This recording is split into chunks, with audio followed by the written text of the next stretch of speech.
All right, well, welcome to New York. That was, of course, in Milwaukee. And, while we see a star being born in J.D. Vance, look at somebody who's, I'm sorry, kind of dying here. Joe Biden today, take it full, please. Joe Biden getting on Air Force One. Yikes. Barely. What's going on? Well, the official word is he has COVID. COVID, all right? COVID. Is that what's going on? Are we being told the truth? There seems to be renewed urgency from Democrats to get him out of this race. So just big picture here, a couple of things that are going on that seem to be defining the moment. A decaying Joe Biden and a surging Donald Trump. A heroic Donald Trump and Joe Biden totally out of touch with America, especially his own party.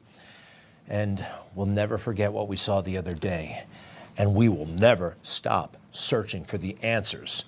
And that better not take too long, all right? Really. More on the assassination attempt in just a little bit. Too much, huh? Too much. Actually, let's stay on Joe for a second because something magnificent happened tonight, and it needed to happen. Do you remember during the debate a couple of weeks ago that, well, Joe lied about no service members having died on his watch? You remember that?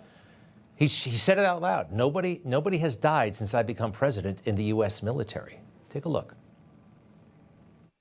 The truth is, I'm the only president this century that doesn't have this decade, that doesn't have any troops dying anywhere in the world like he did.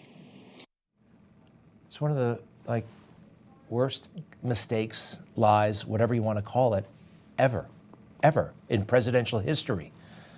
I mean, I think the count is 16, 13 alone at Abbey Gate in Afghanistan during our botched pullout. You know, he talks about Beau Biden, his son, constantly, right? I mean, to a degree, that's quite frankly tasteless. And he often lies, says that he died overseas, died in Iraq, somehow died in combat.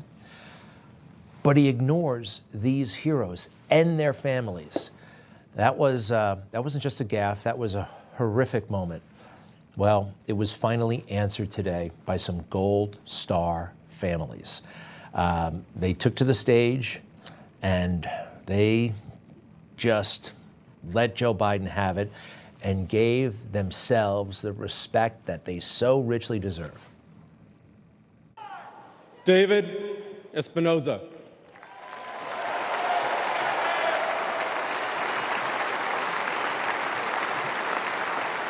Nicole G.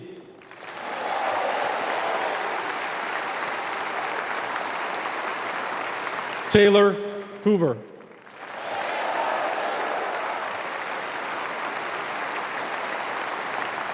Ryan C. Knaus.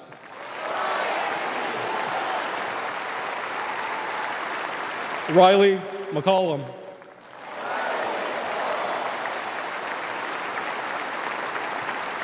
Dylan Marola.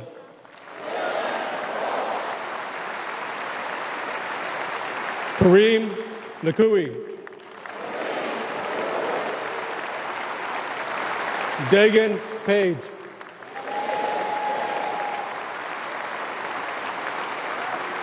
Johanny Pichardo.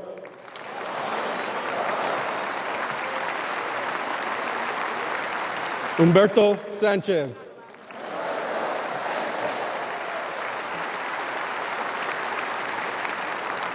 Jared Schmitz.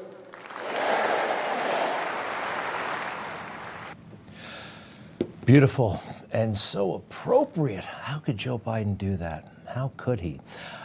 Some other little things that I liked and big things, but Donald Trump, you know, he has a lot of grandchildren. And I didn't realize some of them are adults, like this young woman, or maybe she's in high school too.